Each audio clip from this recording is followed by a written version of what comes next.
Hello, everybody. We are back yet again for another Cafe and Diner Archives receipt chain, this time TBLB. There are 7 total receipts in this receipt chain. I'm going to go over 4 in this first video and then the final 3 in the next. We'll start with TBLB01, which was posted by Employee 53 on November 6, 1995, and it says, "I can't possibly be the only one who is sick and tired of all these tremors, right? Also, I'm not going crazy either. I swear there have been at least 20 or so decent sized quakes all over LA in the last week alone. Yet I haven't heard a single damn thing about them on the news. The news people. And what does that tell you? If it's not on the news, it's because these quakes must have hit a certain salt mine off the Oregon coast. They're the only ones who could actively blur something of this magnitude, pun intended. If the lighthouse is on top of this, then that leaves me with only one conclusion. Somehow, these quakes are coffee related, and the lighthouse doesn't want us to know about it. I know.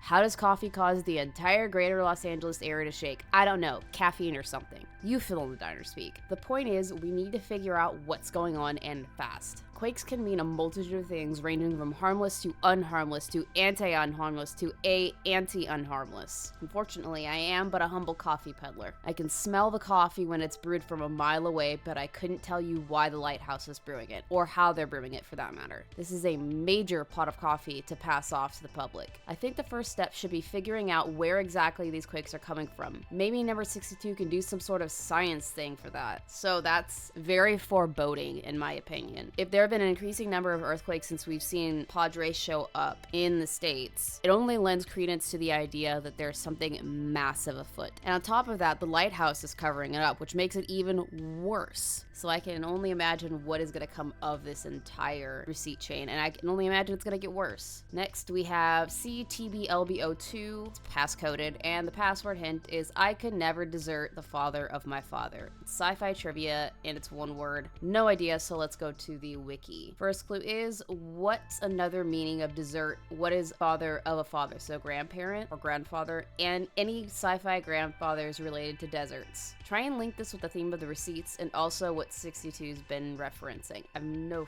fucking clue. Shai Hulud? What is that from? Known as the grandfather of the desert is the name. Oh, Arrakis and Dune. I've never read Dune, so I would have never gotten that. And I've never seen the movies either. So here we go. This was posted on the 10th of November 1995 by employee number 62, and it says, "Well, it's probably not great news. I started tracking the recent tremors per number 53's request, and they don't seem to be tied to the San Andreas fault at all, which is in some ways good, I suppose. It's not quite the big one California is eventually due for, though the tremors do seem to be moving in a linear path. Which, best worst case, they're caused by a normal sized person, maybe Mrs. Pleasant. Worst case, they're caused by something massive. Shia Hulud, massive. Though I've only collected 4 days worth of data, it seems to me that whatever is causing these tremors is moving in a sort of circle around LA. It should line up with the tremors we felt a month ago as well. Due to A23's presumed influence, we don't actually have any hard data about the magnitude of each quake, as they've done a pretty good job scrubbing the quakes from all standard seismological databases. But qualitatively speaking, the quakes are getting worse. Way worse. If I'm right, and I really hope I'm not, if it is a massive subterranean customer, it's probably making its way to the surface in a sort of clockwise corkscrew motion. It's pretty obvious why A23 would want to cover something like this up, but we also can't count out that it's A23 who is doing this in the first place. Whatever this phenomenon is, it should be passing by the cafe again in about a week if everything holds constant. We might consider setting up better equipment to see if there's anything underground, above ground, or maybe in the skies. I know there are quite a few worm-like creatures or cryptids, so I'm gonna think that it's one of those, but I might be wrong. TBLB03 was posted on the 18th of November 1995 by employee number 26, and it says, "Well, the tremors have been worsening again, which can only mean one thing. The customer is coming back around. I'm still holding out hope that this is just a small customer making big waves, though I think we should all be fully prepared for a supersized customer, someone big enough to shake our very foundation to the core. Assuming the customer is actually that big, we'll certainly be dealing with a single lady. I only hope she's not too friendly with us, you know. I'm expecting whoever this customer is, big or small, to come into the cafe for an early morning breakfast sometime tomorrow. If it's a smaller customer, number 62 set up some extra cams around the outside of the cafe's perimeter to hopefully catch a good glimpse of them. If we can see her coming, we should have time to cook up some nice warm pancakes for her. There's also a good chance she'll be a much larger customer. If If that's the case, me and number 53 have set up an extra wide table to accommodate her. I'd like to believe that this customer is just looking for the typical cafe and diner service before heading back to Ottawa. If that's the case, we'll need to figure out when her flight leaves. Currently, my best guess would be around 5 o'clock. If it is a more regular sized guy, well, their flight could be at any time, really. Also, it could just be Mrs. Pleasant, and in that case, we'll need to find a way to serve her order here in the States. Let's hope for good news, yeah? I would definitely want to have good news here, because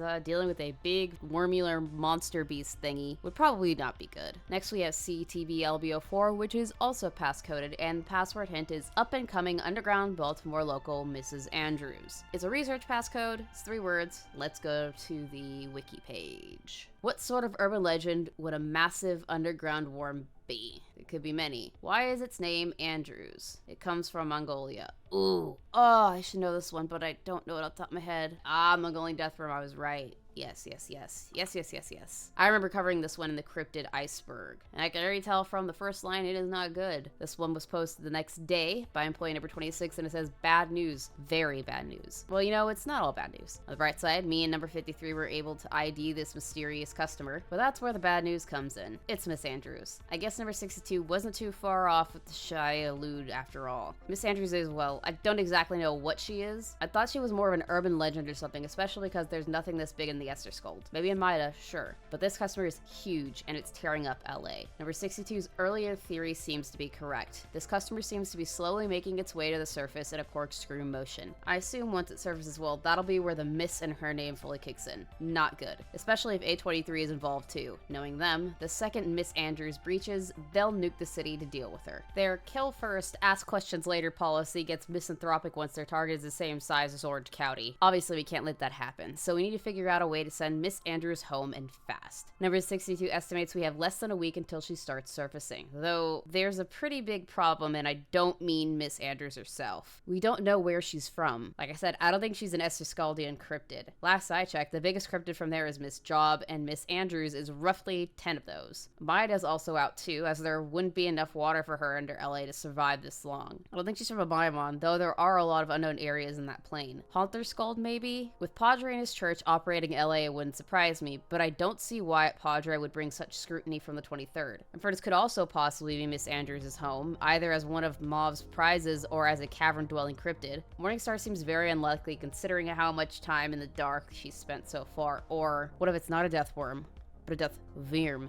Oh no. That's very foreboding for sure. Having something the size of Orange County, which I'm very aware of how big that is, it's fucking huge, is a scary thought. I'm hoping that this gets alleviated in the next 3 receipts, but we'll have to wait until the next video, won't we? Until then, sweet nightmares. I just wanted to take the time to thank my Patreons and channel members. Your support is so appreciated. If you are not a channel member or Patreon and you would like to become one, there's a link in the description below. All channel members and Patreons receive 24 hours early access to all content posted on both of my channels. And all Patreons or channel members of the $10 Hellhound tier can request one horror-related video or stream topic, or one horror-related game that I play on my live streams on Tuesdays and Thursdays. Again, thank you so much for supporting the channel and the content that I make.